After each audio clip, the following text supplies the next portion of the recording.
All right, good morning, everybody. Welcome back to another episode. Today we have launched yet again on my favorite little creek, and my goal for today's video is to try and teach you all how to fish smaller bodies of water in the fall time once that summer heat starts to go away. So periodically throughout this video, I'm going to be giving you tips and tricks, and I'm also going to be making just a usual fishing video like how I always do with lots of bass. That's the goal. So without further ado, let's get to fishing. Right now I'm fishing with a little Ned Rig. The Ned Rig it's probably one of the most well-utilized smallmouth baits out there. Everybody who fishes for smallmouth fishes with the Ned Rig, and the great thing about the Ned Rig is during these transitional times, it still can catch just as many fish. Finicky fish tend to really love this bait, and so for the fall time, it's definitely one bait that I would always have tied on when you're fishing for smallmouth, at least, is a Ned Rig. And even for largemouth too. If you have a little pond or something and you're noticing that the fish are a little more finicky, then always it's a good idea to tie on a Ned Rig. This water in this creek is a little bit stained too, which could make things tricky, but we're gonna try and overcome it. So yeah, we're just gonna basically be fishing our way up this river, trying to get on some smallmouth as we usually do. There we go. I like that. There's one. On the Ned Rig. Boom. First one of the day. Just a little guy. We will take any fish in this boat though. Boom. First little guy of the day. Feisty little fish. Transitional times can always be tricky. However, you'll oftentimes find in the fall, fish tend to be more aggressive and they tend to want to feed more because it's that time of year they want to get nice and plump for the winter. Bass never truly go into hibernation, but they oftentimes will feed like it this time of year in the fall. They just constantly are stuffing their gullets with as much food as they can get. It's why the fall time is oftentimes regarded as one of the best times to fish for big bass. When fishing with a finesse bait like a Ned Rig, it's oftentimes good to run a lighter setup. So for this rod, for instance, this is just a Daiwa rod. It's a medium weight, so it's slightly lighter than how I usually fish. I usually fish with a medium heavy, but for finesse baits, you can't go wrong with a medium or a medium light.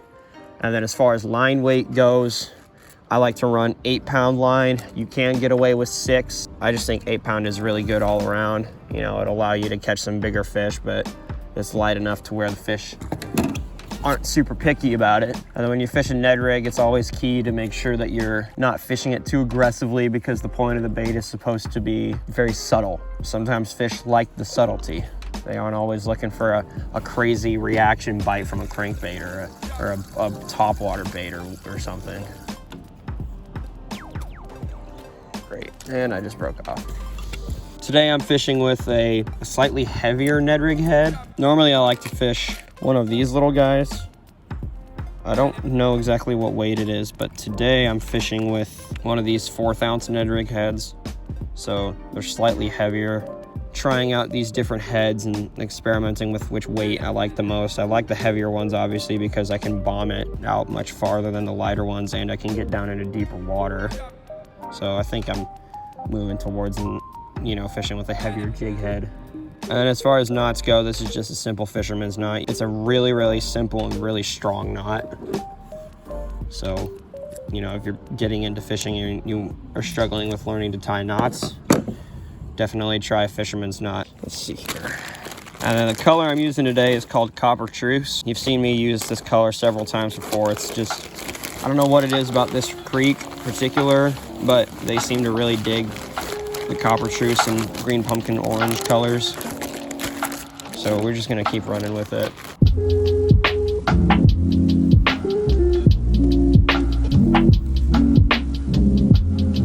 This creek is not a very fast moving creek.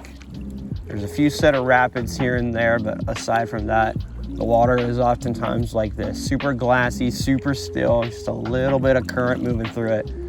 So in terms of what you want to target and what you want to fish on a creek like this, truth be told, in my experience, it really doesn't matter. Yes, it's always good to target certain pieces of structure and rock banks, but I wouldn't say it's as necessary as if you were fishing a creek that was moving faster. So for those who have faster moving water, the one thing that you need to look for are current breaks. And by that, I mean structure that is sticking out in a current that is causing the water to break.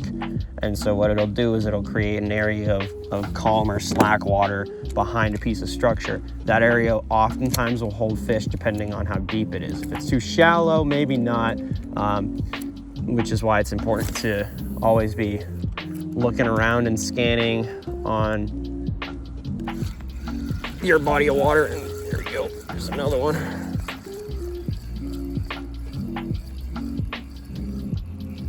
Oh, it feels pretty good. Oh, and he came off. That's a shame. Anyway, what I was saying is it's important to get to know your body of water, understanding where current breaks are, understanding where key pieces of structure is can be very important. It'll make it easier for you when you come to fish a body of water, because you'll know exactly where to go to catch fish. And a helpful tool for that would obviously be things like Google Maps. You can look at a body of water and identify structure and shoreline, contour. And if you look online as well, they make topographical maps for bodies of water, which will tell you depth, contour changes, and water temperature of a specific time and date. That's another one. Found a pretty decent spot right here, I think. Oh, it's just a little guy. Well, there's number 2. Yeah, they're really liking that copper juice Ned Rig right there. Got quite a few bites on it so far today. Just another little guy.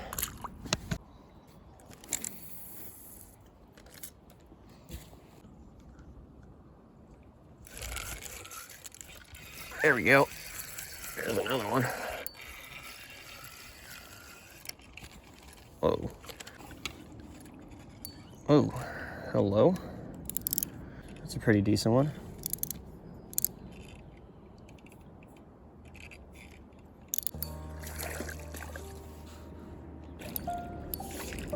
Oh, wow, it's a beautiful fish. Oh my goodness. There we go. That's a decent one.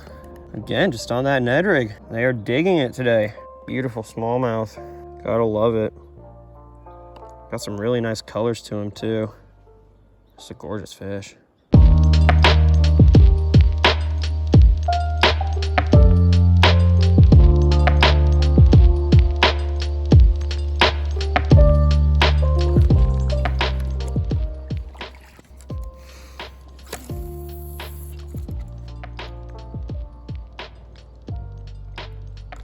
Oh, what?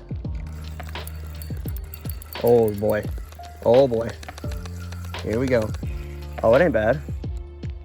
Come here, dude. Ooh. Okay.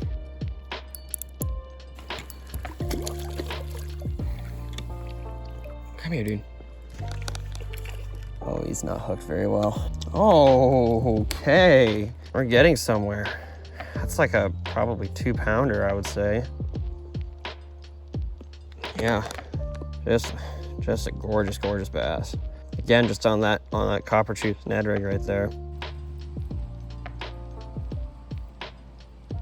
It's 2 decent fish today so far. It was funny, I think that fish tried to bring me into a log or something, because I set the hook on it and then it just didn't budge.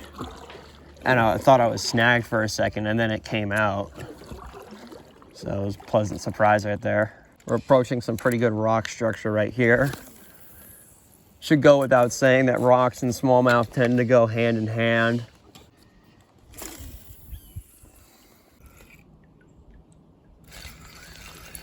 There we go.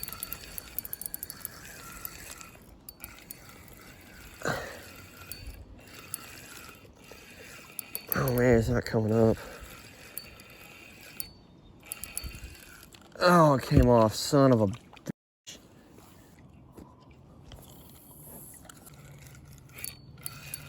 There's another one.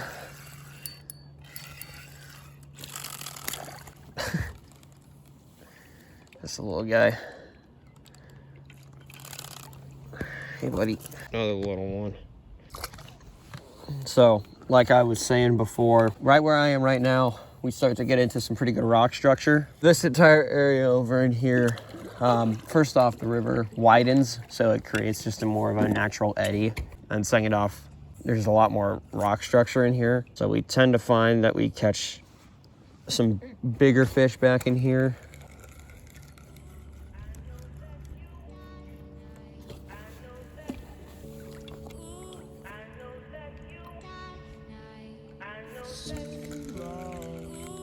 Yep, just like that. Oh, never mind, it's just a little one. I thought it felt bigger at first. There we go.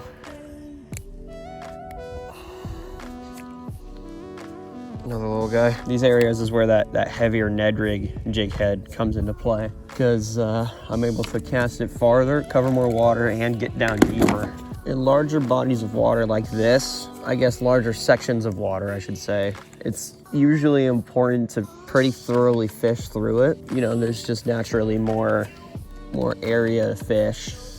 So when you come to a river bend like this, where the current slows down and where there's lots of good structure, always make sure that you're taking your time, fishing every little point, every little drop off, every little piece of cover you can find. Just make sure you're hitting all that stuff, because you never know where a big fish could be hiding.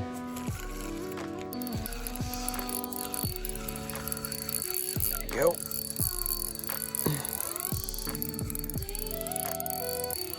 Oh boy. Oh, it's just a little guy.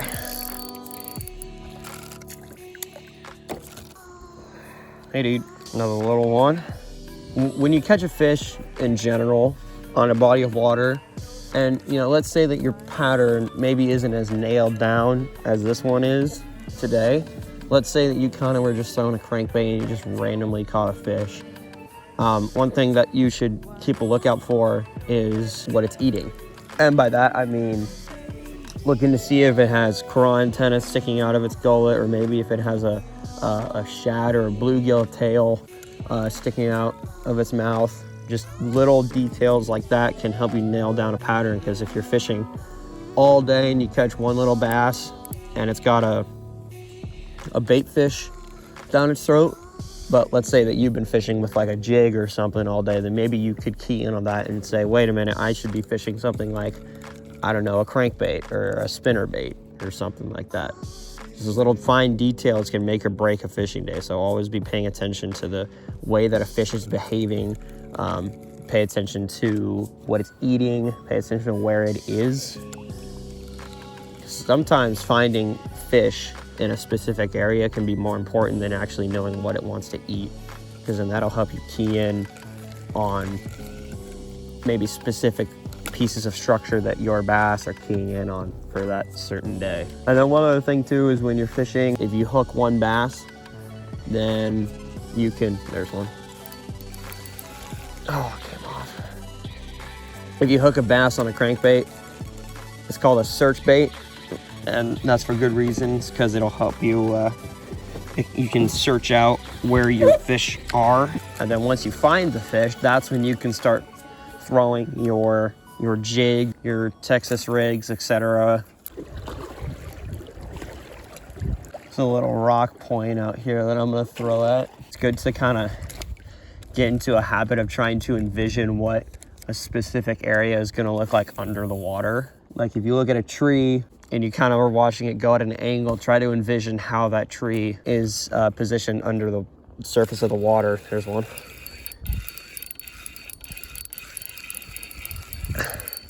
Could be decent, or it could be little. It was little. Oh yeah, just try to consciously get into the habit of looking at a body of water and just like mapping it out in your brain. That's one thing that's really helped me, is just understanding geography can be very beneficial. There's one. Oh, he's a little bit better. Whoa, jeez, dude, calm down. Calm down. There you go. It's a little bit better. A little bit nicer one. Again, just on that Ned Rig. They're loving it today.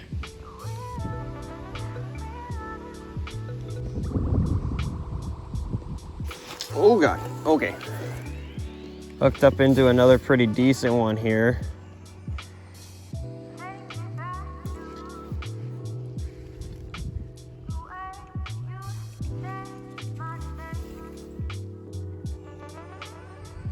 Come here.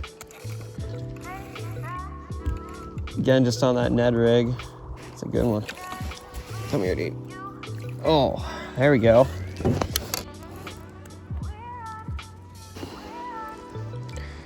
It's another, I mean, just really, really nice smallmouth right there. Good, chunky little bass. There he goes. All right, guys, we made it down the river quite a ways from where we launched today.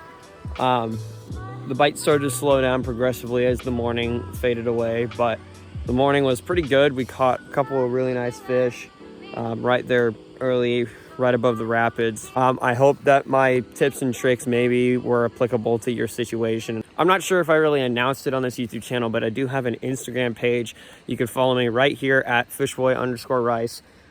Feel free to DM me with any questions or comments or ideas for videos. I love hearing from you guys, and I like to know what you want to know from me. So yeah, that's where I'm gonna wrap it up for today's video. Thank you all so much for watching. Be sure to leave a like and subscribe down below for more fishing content. Be sure to comment ideas, videos, questions, whatever you have. Let me know in the comment section below. I usually respond to every single comment. And as always, folks, I will catch you all on the next fishing adventure. I'm out.